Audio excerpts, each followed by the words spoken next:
Olá, querido amigo, olá, querida amiga. Começa agora um período especial de 10 dias de oração e estudo da Bíblia. Será para mim uma enorme alegria ter a sua companhia ao longo desses dias. Você já se perguntou por que separar 10 dias de oração? Por que não 15?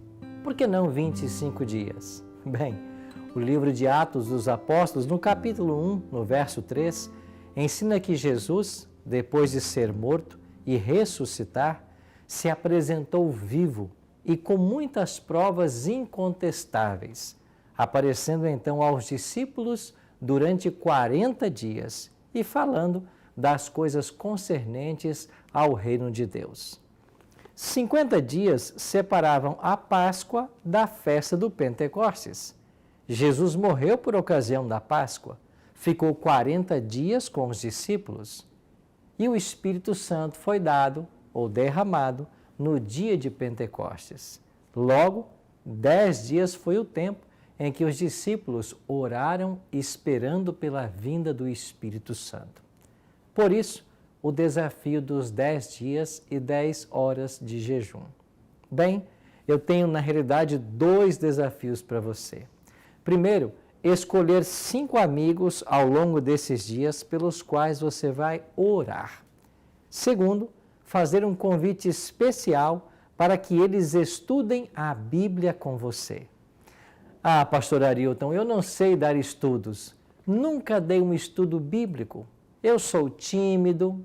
Bom, talvez você tenha mais desculpas a apresentar do que Moisés, diante do chamado de Deus lá na sarça ardente. Mas não se preocupe. Ao longo desses 10 dias em que estaremos juntos, você conhecerá uma maravilhosa proposta de como estudar a Bíblia com os seus amigos. Amanhã eu te darei mais detalhes. Por hoje, escolha já 5 nomes pelos quais orar e vamos começar a orar por nossos amigos. Sugiro você colocar esses nomes em uma lista de papel e ter ela com você ao longo do dia. Bem, vamos ao tema de hoje? O nosso tema de hoje, do primeiro dia, futuro profetizado. Não há dúvida de que estamos vivendo um tempo de profundas mudanças.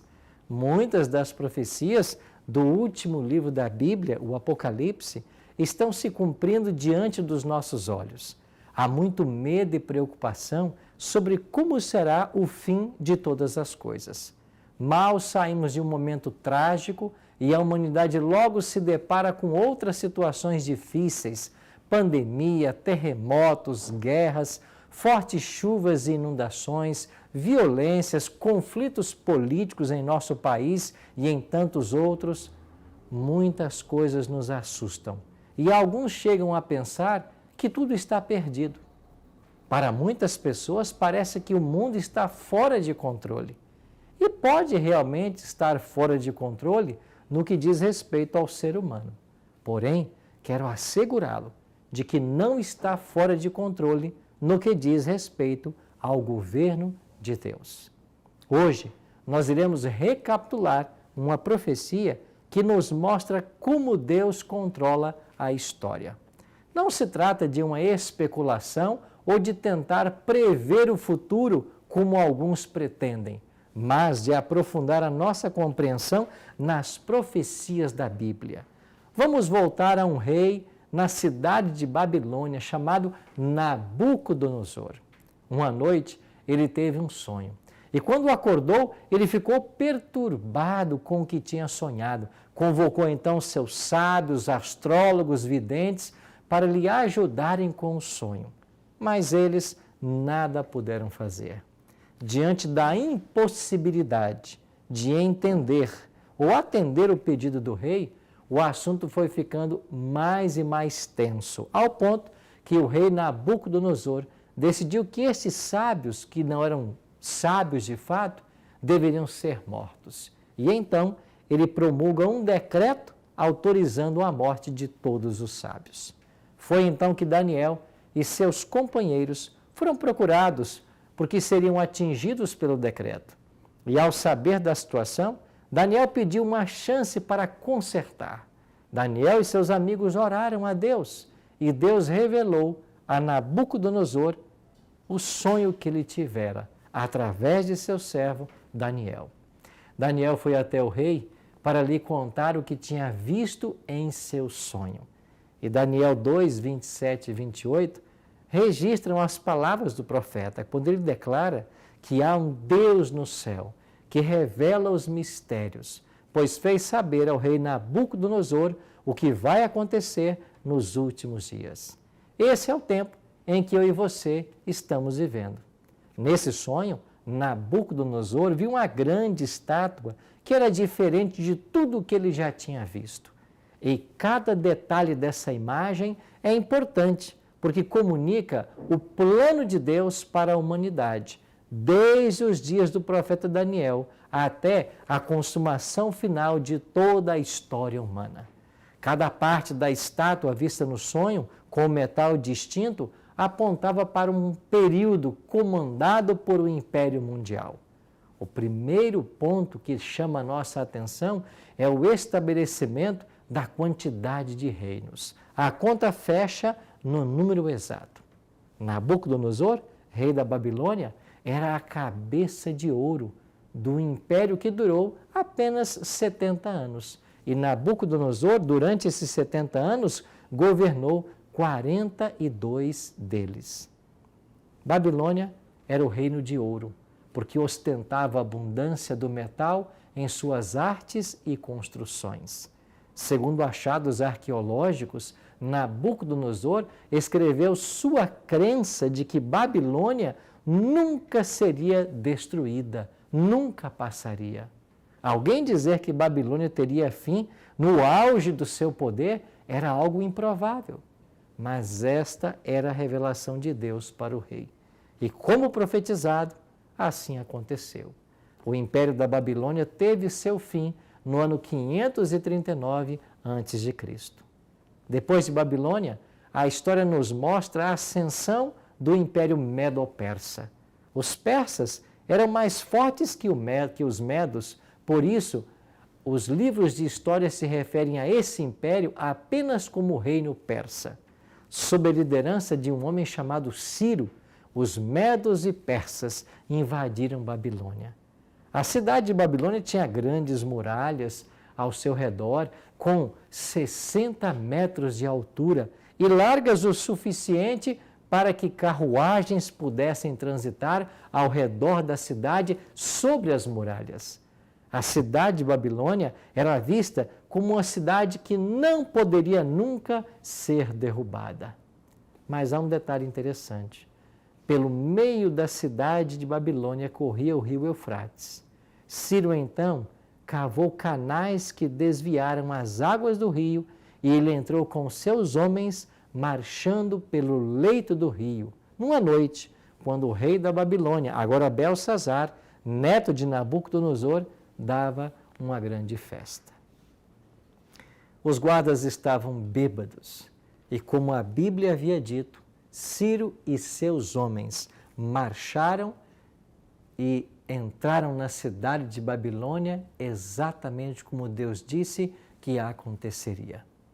Depois disso, veio outro reino, a Grécia. Alexandre pegou seus homens, começou a marchar pelo mundo e conquistou todos os países em que colocou suas mãos.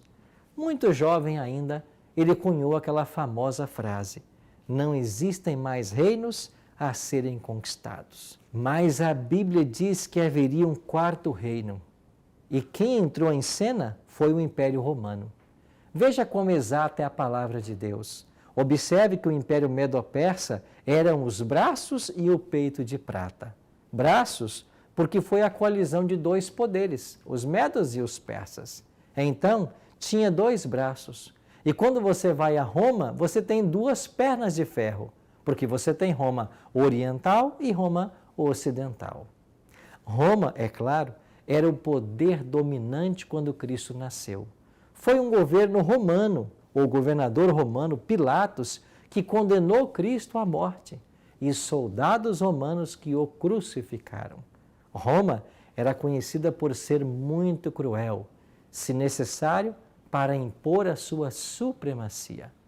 Agora, a profecia muda e, em vez de um reino substituindo Roma, descreve com centenas de anos de antecedência a dissolução do Império Romano. Roma gradualmente diminuiu em força e perdeu seu poder para as tribos bárbaras. O Império Romano foi então gradualmente reduzido a essas tribos e elas formaram a base da maior parte do que nós chamamos hoje de Europa moderna. Entretanto, a profecia nos assegura que nos dias dos reis da moderna Europa, o Deus do céu suscitaria um reino. Um único império seria agora estabelecido. Em realidade, na Europa, há uma constante busca para fazer com que todas as nações trabalhem juntos. E é por isso que existe o chamado mercado comum europeu ou comunidade europeia. Países se associam em interesses mútuos, mas eles continuam divididos. E a profecia também nos diz que estes reinos continuariam assim até a segunda vinda do Senhor Jesus. É esse o evento representado no sonho de Nabucodonosor por uma pedra que, arrancada sem auxílio de mãos, atingiu a estátua nos pés e destruiu toda a estátua. Destrói a estátua e se torna uma grande montanha.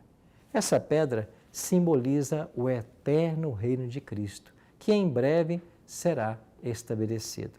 E sabe qual é a boa notícia de hoje? Eu e você podemos ser cidadãos nesse reino.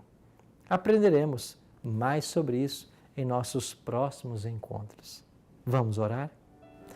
Pai querido, obrigado por tua palavra hoje que nos assegura de que o controle da história humana está em suas mãos. Obrigado por essa certeza. Nós queremos ser cidadãos no reino que em breve o Senhor virá estabelecer. Obrigado, Pai, por estarmos juntos com esses amigos, com essas amigas e que o Senhor nos dê um dia muito abençoado em tua companhia. Oramos em nome de Jesus. Amém. Muito obrigado pela sua presença hoje. Não se esqueça que amanhã temos um encontro para o nosso segundo dia de oração. Aproveita a revista 10 Dias de Oração. Se você não tiver, nós vamos colocar também no site para você. Amanhã darei mais detalhes para você ter um momento também de discussão desse tema com os seus amigos. Deus te abençoe e até amanhã.